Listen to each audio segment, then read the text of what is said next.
Walk the Line listeners. Welcome to another episode of the Walk the Line podcast. I'll be your host, Greg Sowers, and today we'll be talking about setting goals.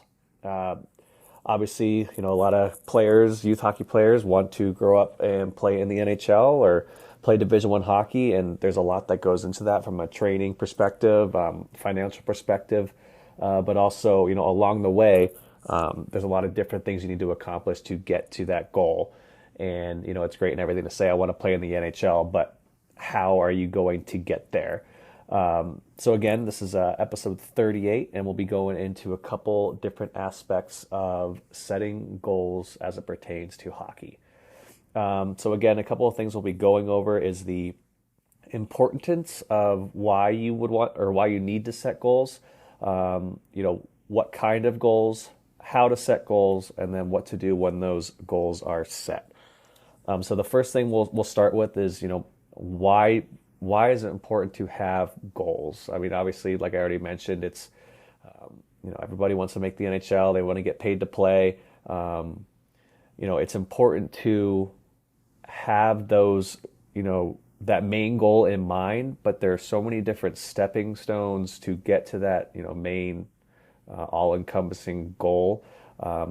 So how are you going to get there? And it may be, well, I want to make my AA team this year. I want to make my AAA team the year after. There's a whole bunch of little goals in that. I want to get harder. I want to get a harder shot. I want to get faster. I want to get stronger in the weight room. But all of those things, there's so many different directions you can go. And it's important to have your goals because you need to, one, have a direction. You need to have a plan. And you need to have something that is going to allow you to measure, where you are in the grand scheme of things of your plan to play in the NHL. So again, if you're a peewee, I want to make my Bantam AAA team, and then when I'm 17 years old, I want to be playing juniors in this league, and then I'm 18, I want to be playing juniors in this league, and then I want a commitment from D1 school. These are all kind of lofty, and again, a lot of things go into that, but something that is out there in your mind or written down, and we'll talk about that towards the end of this podcast, but something that you can keep track of. Are you on your way to achieving that goal of playing in the NHL? If you are 19 years old and you're now playing men's league, odds are NHL may not happen for you. So just want to, again, make sure there's something measurable out there. So what kind of goals are we setting? One, they need to be believable. And they need to be something that you can take action on. So just obviously a fake goal, but if you say I want to be the first NHL player to score 300 goals in a season, and that is your main goal, that is a lofty goal. Is it believable? I would say no, because no one's scored even close to that, and making it to the NHL is a goal in itself. But obviously that it is a goal that you can take action on. You can work on your goaling or your scoring, your shot, your stick handling, your strength, to allow you to become a better goal scorer. But it is not believable that you are going to be the first player to score 300 goals in the NHL. So make sure your goals are reasonable and they are something that are able to be measured and obtained. So we'll just kind of go into the third aspect of goal setting. And this is used in business talk and athletics, but the acronym of SMART, so SMART. So that breaks down to specific, measurable, attainable, realistic, and time.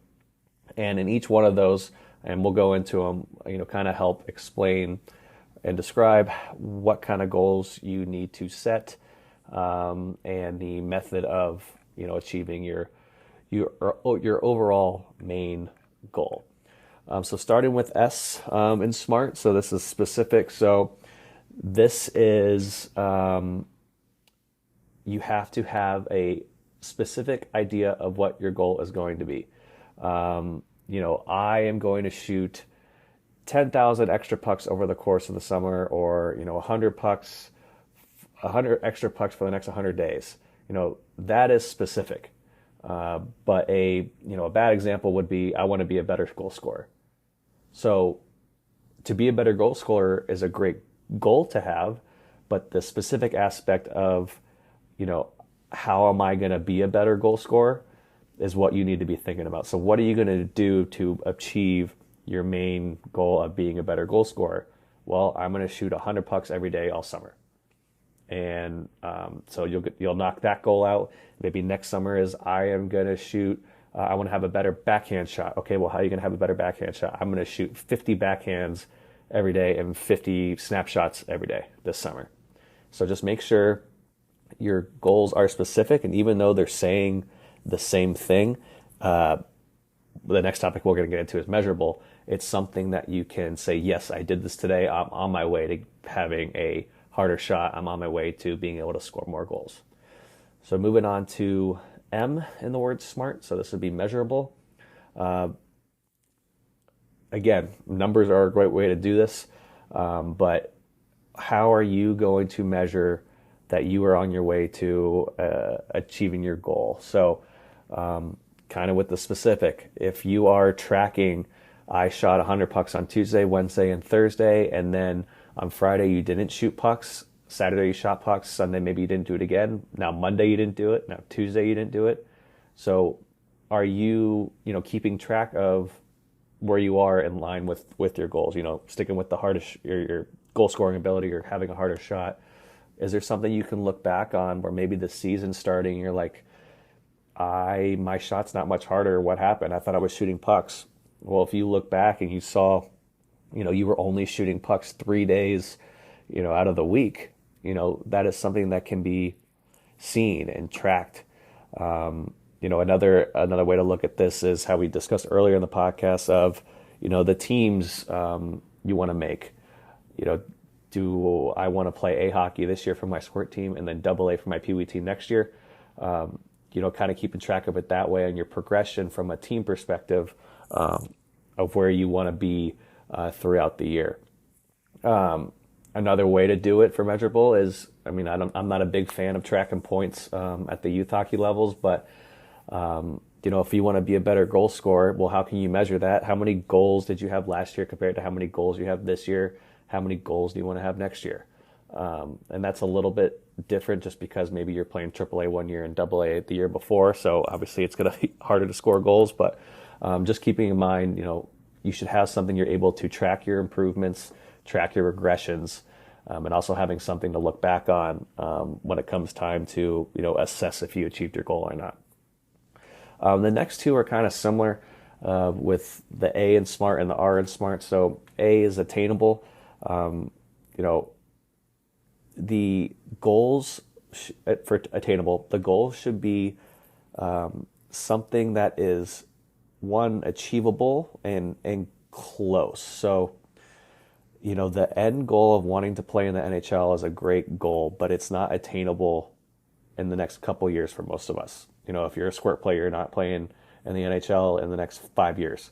It should be something that is close to being attained, so that way when you reach it, and you're close to reaching it, you're motivated to reach that goal, and you complete it, you're motivated to do the next goal, and so on and so forth. So let's just make sure that, again, another example, if you want to play Division I hockey, and you're right now, maybe you're not that stud hockey player, or talking to Division I coaches, maybe you would change your goal to, I want to play college hockey.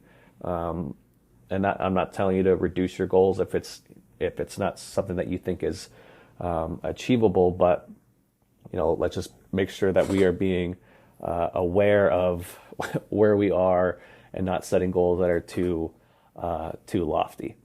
Again, so now we're on the R in SMART, and that's realistic.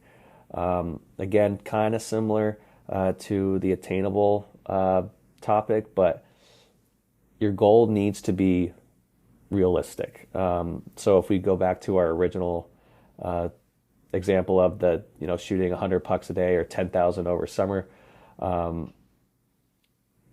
Saying you're going to shoot 10,000 extra pucks this summer is only going to be attainable if you say, I'm going to shoot 100 extra shots a day, 100 extra. So whatever pucks you're shooting already, I'm going to shoot 100 today until I reach 10,000 extra pucks over the summer. So again, attainable and realistic are somewhat similar, but just making sure that the goal is within reach and also something that is obviously actually going to be attainable. Whether you're setting a large number for shots or anything along those lines.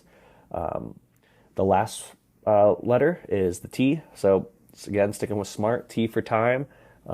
Every goal that you set should have a time frame. So again, if you're talking in seasons, if you're talking in, your first 10 games, second 10 games, I want to have this many points in my first 10 games, this many points in my second 10 games. There's a lot of different things you can go with that. I want to be playing here when I'm 16. I want to shoot 1,000 pucks this week. All of these things help identify when you're looking to complete your goal by. Again, sticking with the NHL goal, obviously a lot of guys make the NHL at a different time. So NHL is a lofty goal. Everybody wants to do it, keep striving for that. But I want to be in the NHL when I'm 20, or do I want to be in the NHL when I'm 25? Or I want to be in college hockey at 18, which is rare. I want to be playing juniors when I'm 18. I age out at 20 or 21, and I want to play college hockey when I'm 21. So just having something that aligns with each of these words assigned to the acronym of SMART will help you get a plan together about your goals. And honestly, it's a good exercise to do just to see, it makes you really think, again, I want to get to the NHL, but how the hell am I going to make it to the NHL? And you kind of lay out the stages that you think you need to hit before that becomes a reality for you. And it can be eye-opening as well. And so the last thing, now you have your goals and you have a direction. You want to make sure you're checking up on them, see if you're hitting those goals, keep track of how many pucks you're shooting, your points, whatever your goals may be. But I strongly believe in, I did this while I was playing, is, at the start of every season, I would have a few goals. I would write them down, whether they were in my phone, in my notes app, or people put them up in their locker, but just, remind yourself what those goals are periodically, especially if it's not something that you are measuring every day, you're keeping track of. It helps with motivation. It could be something, as silly as, if you're a Predators fan and you want to play in the NHL and you have the, Predators logo sticker on the back of your phone case, like just that little reminder, something that's always with you of like, okay, this is what I'm trying to do. And I'm trying to, become a reality, to, keeping a calendar in your stall or in your bag of, how many points did I have in today's game? And again, I don't really like using the points because it's you could play terrible but still walk away with 3 points just because a puck bounced in off you or you happen to give a puck to a guy who went end to end. But just in that example of, even if better example would be shots. Today I had 4 shots on net. Today I had 2 block shots. If you're trying to work it on, putting the puck on net or blocking shots as a defenseman. So just a couple things to keep in mind. I think goals are very important to have. Try to keep them in that SMART mentality like we spoke about. Again, those were specific, measurable, attainable, realistic in time. And use that kind of plan if you are thinking about having goals. And I would recommend everybody write down their goals and have goals. And it may just be for that season, but it's always good to have the long-term goal. But you're going to have to break it down to achieve the goal you're looking to achieve at the end of the day, the main goal. So I appreciate everybody's time and listening to the podcast. We are still doing Wednesday skill sessions at the lab for U14s through U18s. We have our last U18 and U16 3-on-3 tournament tomorrow, June 15th at the lab. So when you're listening to this, hope you're listening before that happens at 1 o'clock on Saturday on June 15th, because there are still spots open. If you're a college hockey player, on Juneteenth, we are starting our summer sessions, 8 weeks long, for an hour and 15 minutes. So it'll be 45, 50 minutes of skill work, and then we'll end with the scrimmage. And those start at 6:15 a.m. at Centennial Sportsplex. If anybody has any other topics they'd like to listen to or hear about, feel free to shoot me a DM, coach_Greg_Sowers on Instagram. And I think the last time we spoke, we actually got a website. So that is 307hockey.com. And that's where the podcast is, the YouTube is, all the programs that we have this summer will be housed. But again, I appreciate you listening. I hope you have a great weekend, and I will talk to you later.